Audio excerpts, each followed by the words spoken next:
E aí, Diego, foi muito difícil pra fazer a fogueira? Muito difícil?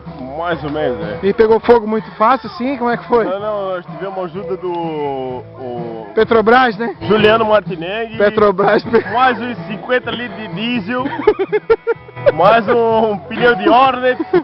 O pau pegou. Botamos tudo junto aí, rapaz.